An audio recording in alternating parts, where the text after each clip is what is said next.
اسرائیلی اخبار Times of Israel میں ایک رپورٹ شائع ہوئی اور مضمون کہ بلوچستان ایران کے بارڈر پر ہے اور وہاں عدم استحکام پیدا کر کے اسرائیل ایران میں مداخلت کرنا ہے، اور الجزیرہ نے بھی اس کو کوٹ کیا کہ اسرائیل بلوچستان کی صورتحال کو ہائی جیک کرنا چاہتا ہے۔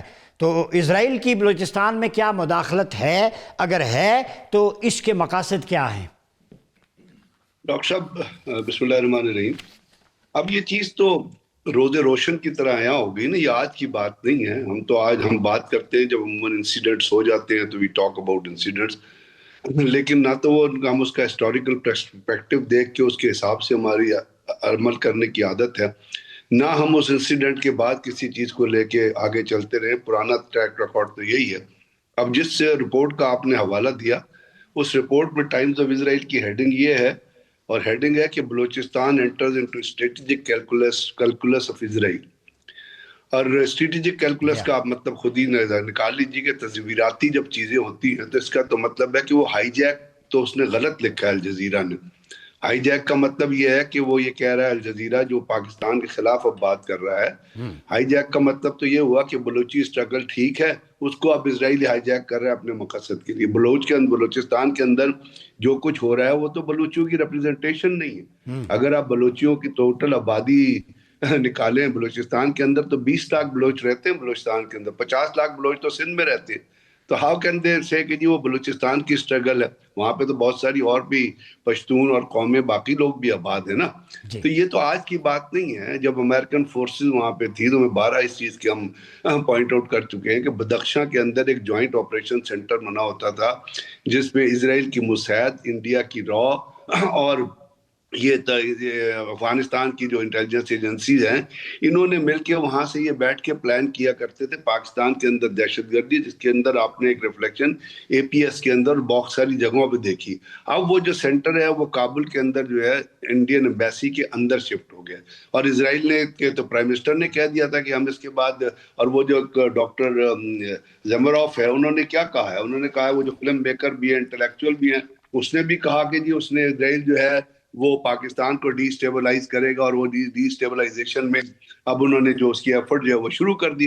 اب بات یہ ہے کہ یہ تمام چیزیں، اور اس کے بعد ایک اور بہت تاریخ میں جائیں گے نا تو بڑی ٹیریبل چیزیں آئیں گی، بڑی دکھ دینے والی چیزیں آئیں گی۔ آپ کو یاد ہے ڈاکٹر صاحب ایک مڈل ایسٹ ایم آر آئی کے حساب سے ایک مڈل ایسٹ اسٹریٹجک انسٹیٹیوٹ قائم ہوا تھا، جس کا جو سربراہ تھا ایک سربراہ جو تھا وہ اسرائیل کا ایک لیفٹیننٹ کرنل تھا، جس نے 20 سال جو ہے اسرائیل کی جو ہے انٹیلیجنس میں نوکری کی تھی، اور اس کو کام دیا گیا تھا بلوچستان کے اندر انٹیلیجنس کرنے کا۔ وہ میڈیا ریسرچ انسٹیٹیوٹ تھا ایم آر آئی کے حساب سے، اور وہاں پہ جو یوتھ تھی اس کو انفلوئنس کیا، اور وہ انہوں نے کیا۔ آپ بی وائی سی کہاں بنی؟ کوئٹہ یونیورسٹی میں بنی، مولان میڈیکل کالج میں کیا بنا، مستونگ میں کیا بنا۔ لیکن یہاں سوچنے کی بات ہے، کیا جب یہ چیزیں ہو رہی تھی تو ہمارے ہاں جو ادارے جن کو اس کے کاؤنٹر کام کرنا چاہیے، یا بلوچستان کی حکومت جو بلوچستان کے اندر ہی سے آتی ہے، اس کو کیا وہ کام وہاں پہ آپ کو ہوتا نظر آیا؟ کیا وہ کام ہوا؟ تو آج جو کچھ ہو رہا ہے اس کے اندر تو ڈاکومنٹری پروف آ گئے ہیں۔